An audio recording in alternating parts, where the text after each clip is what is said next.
How do we go about finding joy? So for Christians, there are these two competing paths for joy, looking for joy. And in one path, one case, it seems like it would be the obvious choice to give us joy, but it ends up leading to emptiness. And there's this other path that seems like it wouldn't be of any value at all to us, but it ends up being the path that actually works for us. It's the one that gives us joy. So the movie, The Perfect Date, it has these two different paths on display, and it ends up giving the Catholic teaching on this pursuit of joy, and what leads to joy, what leads away from joy. So here in this first scene, Brooks Radican is very focused on being accepted into Yale, and he talks about what is really important to him about being accepted into Yale. She's not Yale. At Yale, she's smart.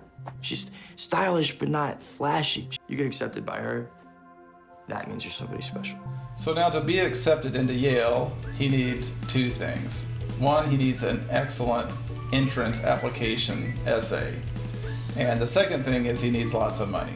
Here in this scene, he is with his guidance counselor there at high school, and she is letting him know what she thinks about his initial attempt at an essay.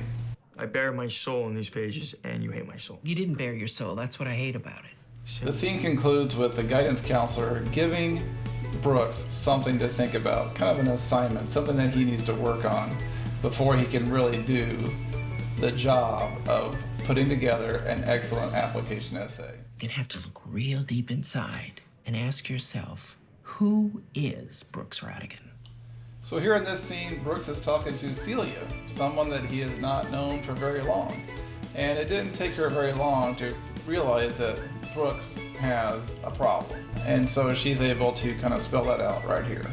I feel bad for you. You're just relying on external factors for your happiness, waiting for people to accept you instead of accepting yourself. I mean, what could go wrong? Yeah, receiving validation from these externals. So this battle between these two different ways of pursuing joy has been around for a very long time. Paul talks about this in his letter to the Galatians. So I'm just going to quote a little bit here from near the end of Galatians. He says, "Make no mistake, God is not mocked, for a person will only reap what he sows, because the one who sows for his flesh will reap corruption from the flesh. But the one who sows for the Spirit will reap eternal life from the Spirit." So here's the thing, those are the two different avenues. We have the avenues of the flesh, which means like these worldly things, things that we think would really benefit us and pleasure us. And then we also have the Spirit, which is more focused on what would God want us to do, how can we be more in community, things like that.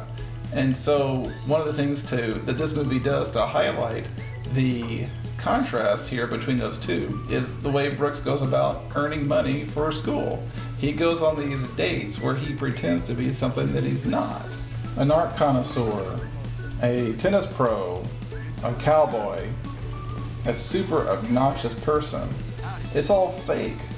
He'll do whatever someone tells him to do. Whatever she wants me to be, which I'm pretty sure is what every other girl wants me to be. Some knight in shining armor, So in the movie, Celia is also on these two different avenues. So on the one side, she's got superficiality and trying to gain the acceptance of others, but she's also trying to figure out how to be just honest, true to herself, and have integrity.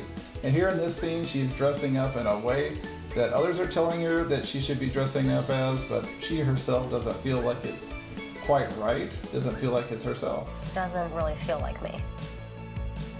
You look incredible. So here in this scene, Celia is talking about why it is she goes out of her way to put up a false front, why it is she does not show integrity, she does not show honesty in her interactions with others, and it comes down to fear for her. That I stomp around in my boots looking tough to push people away because I'm too scared to show people who I really am. So here in this scene, Celia for the first time kind of declares her intention to go down one particular avenue versus another, and she's talking to her parents about that, And it's going to be her trying to just be who she is, be true and sincere and honest with who she is. I just want to be whatever I am. So I like this scene here where Brooks is about to go before the dean of admissions at Yale. And so Celia tells him, hey, just be yourself. But at this point, Brooks doesn't hardly know what that means. He is taking on so many different personalities. He doesn't even know, like, what does that mean to be yourself? I've been an astronaut, a cowboy, and all in the past 3 days, so I don't know which version of myself I'm supposed to be right now. So the way the movie ends, or almost at the end, Brooks writes a letter to Celia, and he says out loud that these things that he was doing led to problems for him. His emptiness. And then he says that, wow, there's these pockets in my life where things weren't empty. And he notices that was when he was spending time with Celia. So that's kind of how the letter ends. It's kind of a romantic comedy video, but really it is showing, it's on display. You got these two avenues. One leads to emptiness and one leads to a better situation. It's not what you would think. So I'm just going to play this little clip and that'll be the end of my video. God bless. Bye-bye. A few months ago, I was a guy who carried around this empty feeling.